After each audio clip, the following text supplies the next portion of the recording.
And then like say if you say if you did actually go on and made some content, right?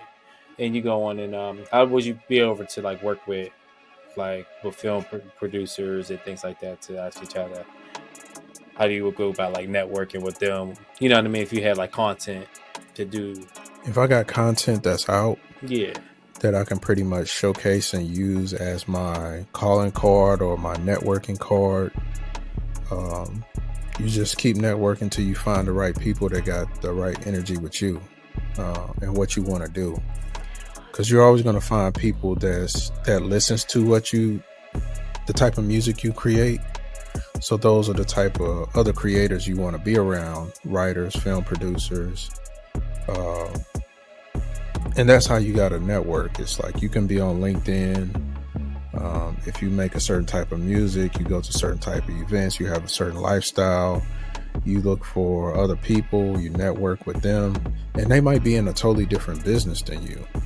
So this is how you get to networking. You got to be able to do a little research in what you do. okay, You know what I'm saying? Study your own lifestyle. What do you consume? What do you do? What type of events do you go to? What type of products do you buy? These are the people that you should be networking with, or the companies you should be trying to network with based off of what you do. okay. So it's like more based off of what you go around and you shop around and products you get, and then they might be invested into, you know what I mean, like that. Is that what you mean? And or like reach out to them or purchases. I play PS, I play PlayStation. Right. I don't play Xbox. So I'm gonna look for Sony. I'm gonna look up Sony. Look for people that work at Sony. Let me think. I wear Adidas shoes, so I might look up, see what Adidas got popping. I might look on their website and see what's their agenda for the year. They might have something music related. Then you start looking up the people that's involved with the project, people at the company. So it's always some forms of research. You got to learn how to question what you do, the products you buy, the stuff you do, and then start researching those companies and see if it's in sync with what you're doing. Or you might do a very specific thing or a certain type of genre of music. Right. So say you do a lot of lo-fi. Okay. Then you might want to look up Adult Swim. You know what I'm saying? You might want to look at the projects and the shows that they're doing, because that music can be used on their commercials. You might want to check other networks that use lo-fi music.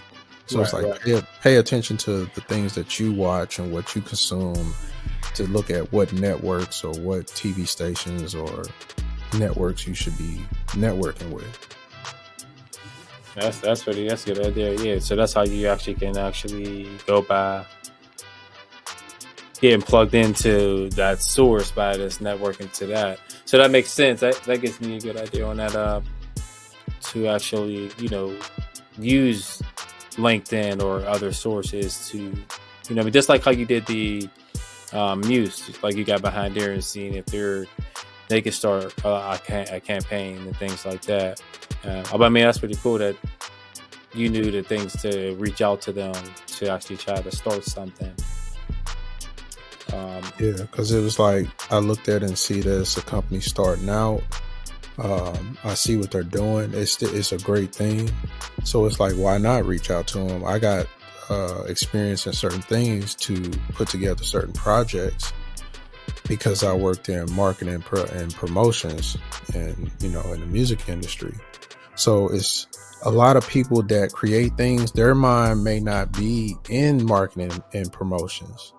So it's like they don't know how to come up with those ideas. The same way you got a studio, you shoot videos, but the artist ain't got no idea on how to shoot the video. You know what I'm saying? Right. Now it's on you to come up with the treatment of what it should look like, where you got to go, what locations. So that's a business that you're doing business with that artist. But now you come to this problem where you need to create but now it's back on your hands. You know what I'm saying? Yeah. But if you got experience, you can still be a solution. So that's how I kind of look at these companies. Is like, we can network together to where we can form a solution for what can expand your company and help each other. You know what I'm saying? So Yeah. it doesn't necessarily have to be me coming to the company like, hey, just give me some money. It's like, hey, I can help you market and promote, and you can help expand my brand as well, or what I got going on. Right.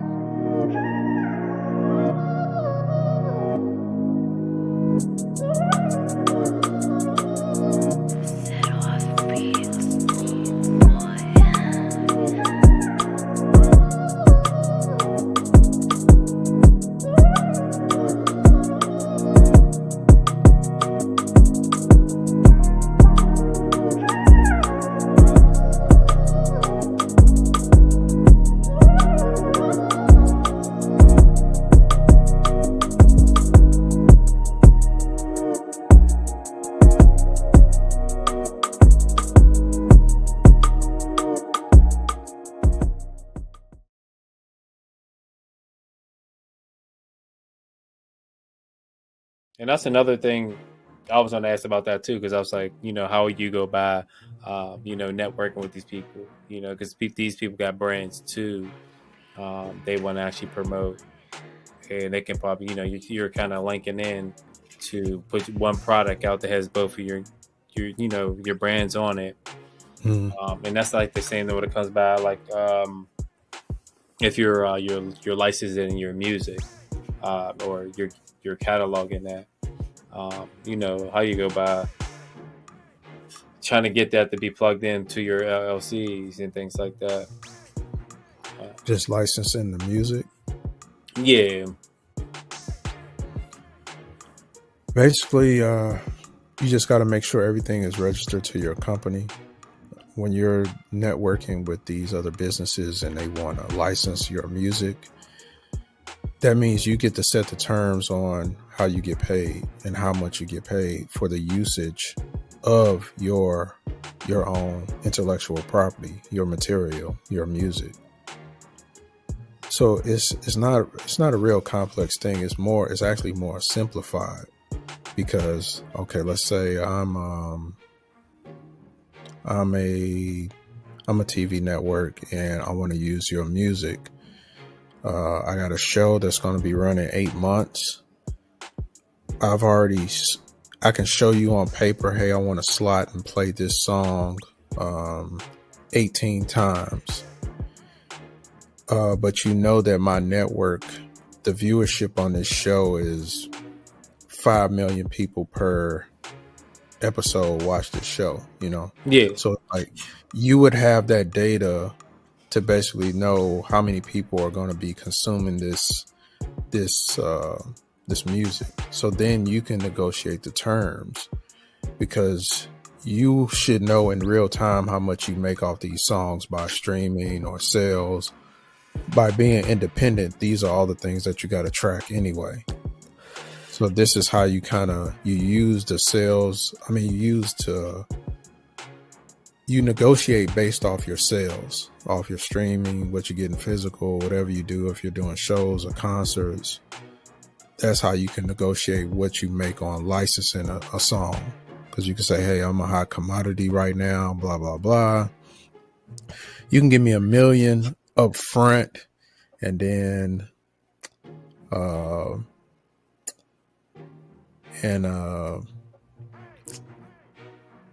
Yeah. 100,000 per 18. You know what I'm saying? You can make up anything, because it's Right. up to you. You get to determine. But if it's like a company that you want to keep doing business with, Right. then you might have a whole nother different terms, because then you can approach them to say, hey, I want to do this, but I want to do future business with you also. Let me know what's your budget. Let's see how we can fix this, or negotiate to work with you for a couple of years or a couple of months, or, you know what I'm saying? Right.